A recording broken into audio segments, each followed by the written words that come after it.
been exciting being the head coach here. I'm from New Jersey, so trying to build a program in New Jersey has been kind of cool. It's been hard, and just to kind of give you a little background, I actually gave a speech to the whole athletic department the other day, and a couple of things I talked about. I talked about the growth of the program, and one interesting thing is my first year here, I think we had 3 state medalists on the team. And that I might be stretching it a little bit. Right now, the team that walks through the door will have over 80 state placements, 40 times in the finals. You know, I don't want to say unfortunately, but they're from all over the country. The reason being, you might see our recruiting and be like, man, they should get more Jersey guys. The reason being, it's so hard to get in here that some years we can't even recruit anyone in New Jersey. So if you see us getting guys from the Midwest and stuff, it's if we could get New Jersey, that would be great, but sometimes we got to stretch out there a little bit. This last class, though, has been pretty good Jersey-wise. We've got Joe Tavoso, 2 state champs, Joe Tavoso and Pat Darcy. Pat Darcy will probably start for us this year at 125. He's huge. He's got to continue to make the weight, so we'll see. He'll start either way, probably 25 or 33. So the program's come a long way. Last year, we had the most qualifiers to the NCAA in over 30 years. We had 5. We placed ahead of all the other Ivies not named Cornell at the NCAAs. I think we were tied with Rutgers. Yep, 31st. 31st with Rutgers, same placement.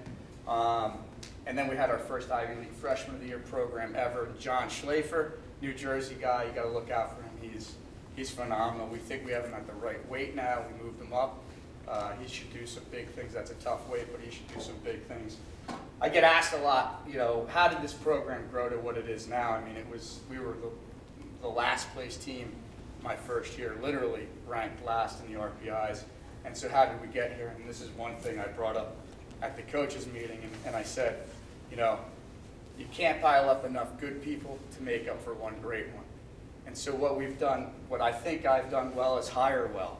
So that brings me to these guys right here. So Sean Gray was the associate head coach at BU, 2-time All-American for Virginia Tech. He was the first to come on board 5 years ago? 5 years ago. Then we got Joey D, Joey Dubuque. He was 4 years ago? Yep, 4 years ago. 2-time national champ, 3-time All-American, all Jersey. And then, you know, we had to stoop down to Ohio to pick up Nick Heflin. But Nick's been great. So you can see the sizes here. We got everything covered now. So it used to be, you know, smaller guys and middleweights, and him and I would have to wrestle like our 97-pounder every now and again, but they're way too good now. We don't want to screw around with them, and we're way too old and fragile. So we had to bring in reinforcements, basically. Nick was a national finals, 3-time All-American. He's got a cool background in that, you know, the last year he was coaching at Ohio State. So he saw 2 pretty awesome things happen. Saw a program win a national title, and he also trained a kid to become a world champion in Kyle Snyder, youngest world champion ever. So it's just like a great thing that we've brought here. And then you talk about our guys. We have some studs. We have some studs. All those guys are back, all those qualifiers. And then we have another qualifier back in Adam Kropp. So we should have a good year. I'm psychotic, and I made the schedule insanely tough. We wrestle 5 top 15 teams, the most in our league by far. We wrestle Nebraska, Illinois, Lehigh, Northwestern, and we have to wrestle Cornell, but we wrestle them anyway. So it's a tough schedule, but we're just getting ready for the NCAAs. EIWAs are here.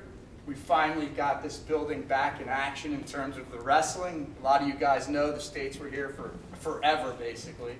And then it kind of stopped, and no wrestling happened here for about 25 years, actually, until we brought the EIWAs back in 2012. Now we're kind of a mainstay. It's 2016, so we should probably be in the mix for EIWAs every 4 years or so.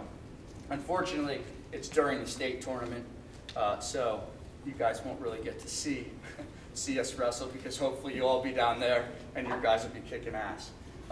But so that's a pretty brief rundown of the program. I don't know if I forgot anything. Oh yeah, sorry about that. Yeah. So in your packet, we do a lot of stuff to try to, you know, make Jersey better. It helps us get better as well.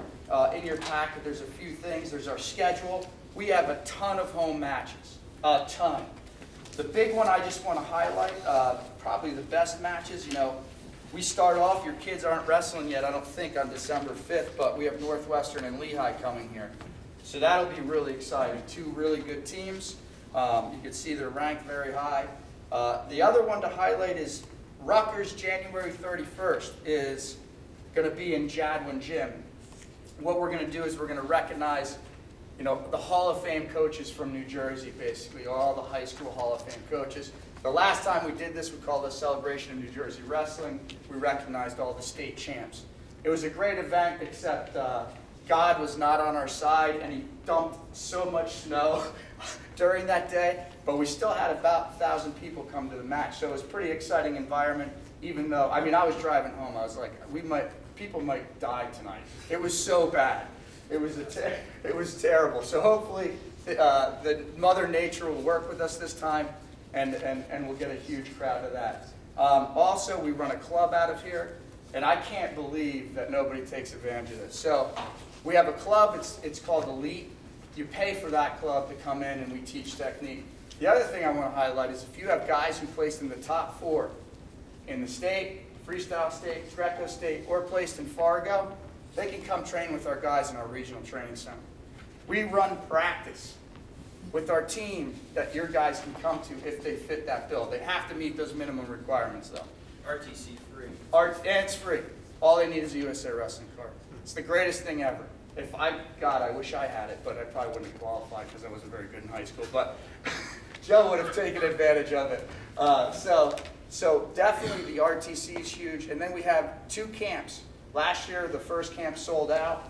The second camp was pretty close to selling out. We think both camps will sell out this year, and then we'll add a week. Basically, we keep it very small. 100 kids, that's it. We split them in groups of 50, and only we run the sessions. So it's not like our guys are running sessions or something like that. We only run the sessions, and then we run it out of this room, actually, so it's a pretty cool thing. Am I forgetting anything, Coach DeVue? No, I think that's it. Any questions, program-wise, anything like that? Nothing? Good. So, what we're going to do now is, this will work best if we get a little interactive here. So, we're going to show technique, but we want to know what you want to see. So, this has worked well in the past, and so just tell us any areas that you would like us to go over technique-wise, and we'll just cover them. I mean, this is what we do 24/7. We're in the mix of the newest technique. So if you have a question, we probably have an answer between the 4 of us. So anyone want to start? Any suggestions? Come on. Don't be shy, guys. There we go. I know I've seen you do it 3 or 4 times, but I think everybody would like to see your leg clearing legs. Okay. All right, so I'll show my leg clear.